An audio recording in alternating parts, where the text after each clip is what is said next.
ولن تدعو إلى الله إلا إذا دعوت إلى التوحيد.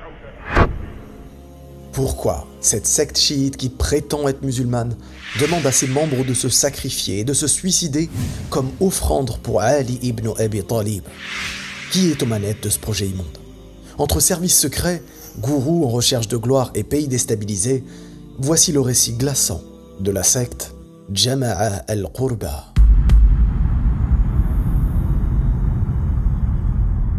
Au cœur du printemps irakien, une rumeur se propage comme une traînée de poudre.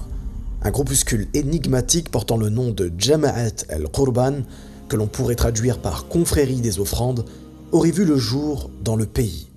Son apparition, passée inaperçue au départ, prend une dimension inquiétante lorsque, à la mi-juillet, des événements troublants surviennent au Liban. 2 suicides suspects dans la banlieue sud de Beyrouth intriguent la presse locale. Très vite, les soupçons convergent vers cette secte, aux pratiques occultes. Ces dernières semaines, raconte le journal Al-Arab, la province de Dhiqar, située dans le sud chiite de l'Irak, a enregistré des cas de suicide qui ont surpris les autorités et la population. L'étonnement a très vite laissé place à l'effroi dans le pays, lorsque les circonstances de ces suicides ont été rendues publiques.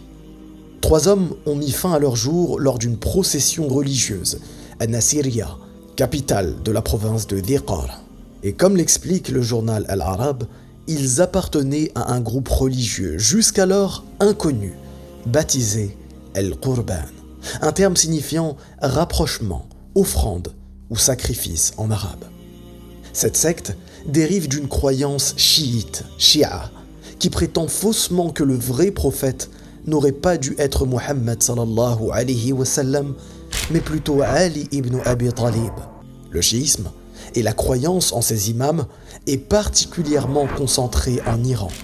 Mais son objectif est de répandre au maximum cette fausse croyance. Ainsi, les pays touchés par l'instabilité et les guerres sont le public idéal pour diffuser ce dogme. Le Yémen, l'Irak, la Syrie, la Palestine ou encore le Liban par exemple sont les lieux idéaux pour propager et toucher un maximum de personnes en perte de repères et touchées par le désespoir. Mais cette secte est encore pire que le dogme chiite de base. Ceci car elle appelle ouvertement à 2 péchés majeurs. Le premier péché, qui est le pire des péchés, est de vouer un quelconque acte d'adoration à un autre qu'Allah, le shirk. Allah nous informe dans la sourate An-Nisa, certes Allah ne pardonne pas qu'on lui donne un associé. À part cela, il pardonne à qui il veut, mais quiconque donne un associé à Allah commet un énorme péché. La dérive de Jama'at al-Qurban montre à quel point s'éloigner du monothéisme, le tawhid, peut entacher et entraîner des actes destructeurs. Le deuxième péché, et non pas des moindres, est d'appeler au suicide, alors que ceci est totalement interdit en islam, comme le prouve le Coran dans la sourate An-Nisa, lorsqu'Allah dit « Et ne vous entretuez pas, certes, Allah est miséricordieux envers vous ». Ou dans cette même sourate, lorsqu'Allah dit « Et quiconque commet cela en transgressant et en étant injuste, nous le jetterons au feu. Voilà qui est facile pour Allah ». Enfin, dans la sourate Al-Baqarah, Allah nous informe « Et ne vous jetez pas vos propres mains dans la destruction, et faites le bien, car Allah aime les bienfaisants. » Forcément, dans les terres d'islam, voir émerger un culte aussi radical questionne. Il n'est pas dans l'intérêt d'aucun pays musulman de voir sa population mettre fin à sa propre vie. Les autorités locales interdisent ainsi strictement toute pratique sacrificielle, même si, en Irak, divers mouvements extrémistes ont déjà trouvé un terrain fertile. Des groupes comme Al-Qaïda ou Daesh y ont prospéré par le passé. Et l'on connaît tous les dégâts que cela a occasionnés. Ils ciblaient eux aussi des personnes en manque de repères, isolées et surtout en manque de sciences religieuses. Eux aussi ont ciblé des personnes qui désespéraient de la miséricorde d'Allah et dont la patience face aux épreuves était trop difficile. À ce sujet, Allah nous informe dans le Coran, dans la sourate Az-Zumar, « Ô mes serviteurs qui avez commis des excès à votre propre détriment, ne désespérez pas de la miséricorde d'Allah, car Allah pardonne tous les péchés. Oui, c'est lui le pardonneur, le très miséricordieux. L'apparition de cette secte, Jama'at al-Qurban, pose alors une question cruciale. Comment une telle idéologie a-t-elle pu s'enraciner dans un pays si surveillé? Des services secrets étrangers facilitent-ils ces croyances? Un pays lui-même peut-il favoriser de telles pratiques? Eh bien, ces théories qui semblent anodines sont en réalité très importantes à comprendre. Et justement, 3 facteurs peuvent alimenter cette théorie. Tout d'abord, l'instrumentalisation des mouvements sectaires. Certaines puissances étrangères utilisent des groupes religieux ou sectaires comme levier d'influence pour déstabiliser les États rivaux, affaiblir leur cohésion sociale ou détourner l'attention des populations de questions politiques et économiques. Ensuite, les expériences historiques. Il y a des précédents où des agences de renseignement ont soutenu des groupes extrémistes ou sectaires pour servir des intérêts stratégiques. Par exemple, le financement de groupes en Afghanistan dans les années 1980 par la CIA, ou plus récemment, la manipulation de certaines mouvances religieuses dans divers conflits, comme en Afrique. Enfin, la facilitation de la fragmentation sociale. Un État peut lui-même favoriser l'émergence des sectes pour diviser la population, créer des tensions internes et éviter l'émergence d'une opposition unie. On comprend ainsi la complexité de telles sectes qui se répandent et la difficulté certaine à les contrôler. Wallahu a'lam.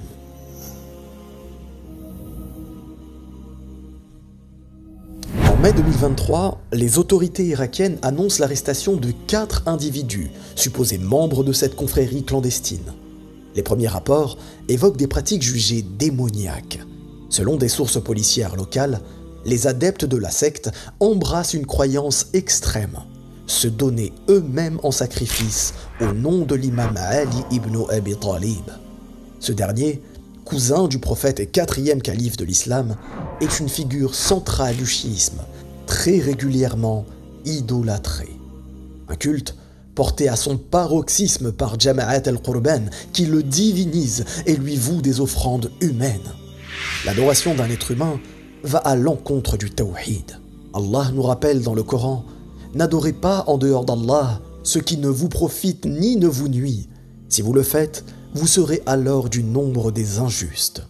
Et justement, on remarque dans ce contexte que la divination de figures religieuses conduit fatalement à des extrêmes dangereux, comme le prouve cette secte qui a perverti la foi musulmane.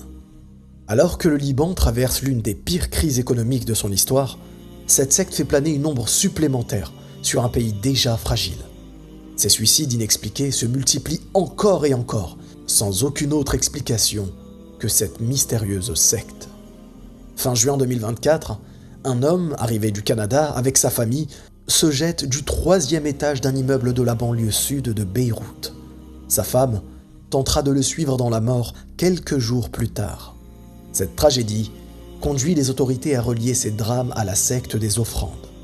Comment une croyance peut-elle pousser un mari et son épouse à mettre fin à leur jour, et de surcroît en voulant se faire soi-même offrande à Ali ibn Abi Talib?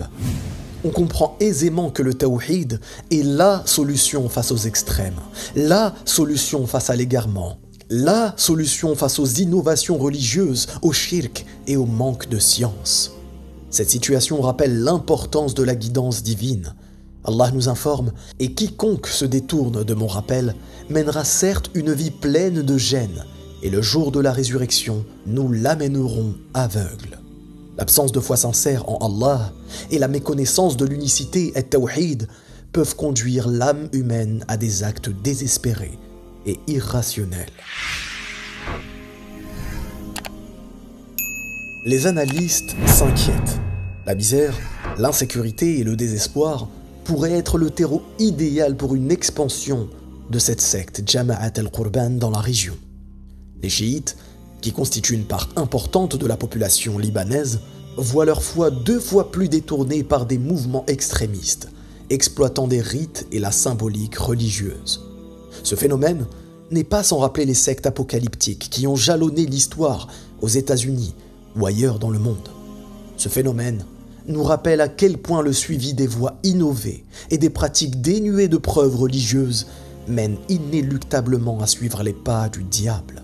Allah nous informe dans le Coran: ne suivez pas les pas de Satan, car il est vraiment pour vous un ennemi déclaré.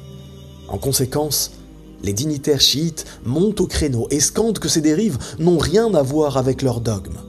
Pourtant, des voix s'élèvent de ci de là pour rappeler qu'un culte exacerbé autour de Ali ibn Abi Talib existe bien dans le chiisme et que ce type de secte n'est qu'une continuité du dévoiement de la religion de vérité qu'est l'islam. S'affilier à l'islam ne suffit pas pour être musulman, non. L'islam regroupe deux points fondamentaux qui sont les deux conditions de l'acceptation de toute œuvre et de toute adoration.